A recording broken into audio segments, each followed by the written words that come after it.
अमित शाह के अंदर आप क्या सोचते हैं सुषमा स्वराज जीती है?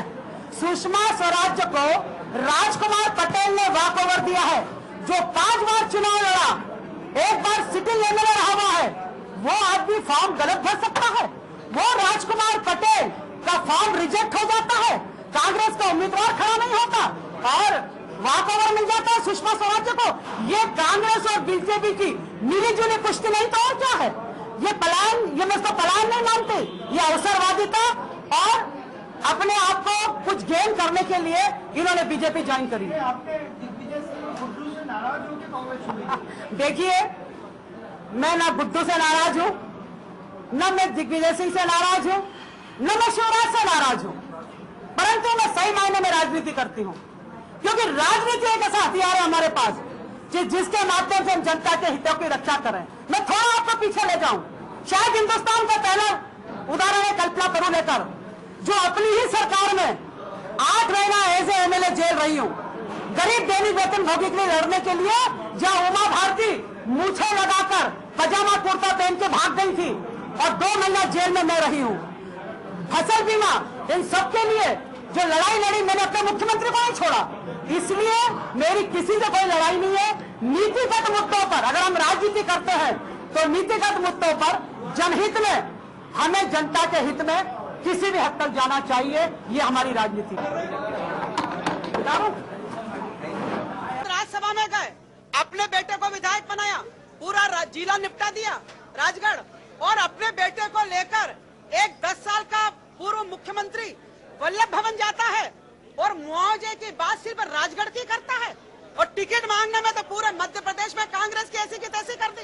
तो क्या ऐसे महासचिव पद से हटाकर मध्य प्रदेश में दिग्विजय सिंह की एंट्री बंद नहीं करना चाहिए? ये हम कब तक झंडा तोड़ते रहेंगे? आप पार्टी में मैंने केजरीवाल जी का, उनके पूरे साथियों का कैरेक्टर देखा है, और मैं खुद बाबा आमटे की चेली हूँ।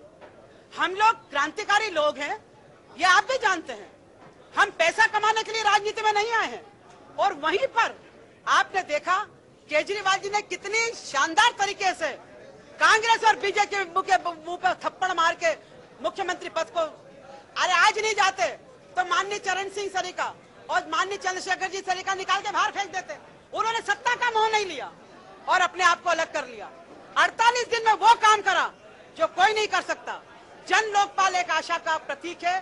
जन लोकपाल को मैं तो मीडिया से निवेदन करूंगी कि आइए इस समय हमें मदद करिए, क्योंकि जन लोकपाल बिल अगर पास नहीं हुआ तो न जाने कितने येदुरप्पा, कितने कनिमोझी, कितने कलमाड़ी, कितने शिवराज और कितने ही लालू यादव सरी के लोग पैदा हो जाएंगे।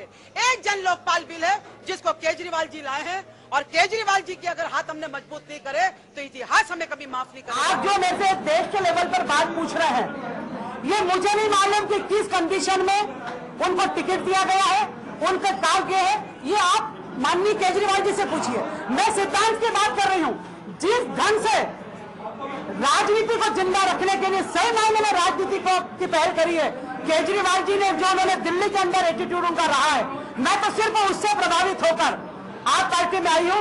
हर पार्टी के अंदर अच्छे बुरे लोग होते हैं, ये आप हाईकमान से पूछिए, परंतु आज देश के अंदर जो आशा की किरण है वो सिर्फ माननीय केजरीवाल जी है। इसके अलावा सारी पार्टियां गोल हो गई है, और दिल्ली के लोगों ने सही अर्थों में राजनीति की परख करी है, और 48 दिन की सरकार में केजरीवाल जी ने जो करके बताया है वो अनूठा प्रयोग है, और ऐसे में हर व्यक्ति को केजरीवाल जी के साथ जुड़ना चाहिए।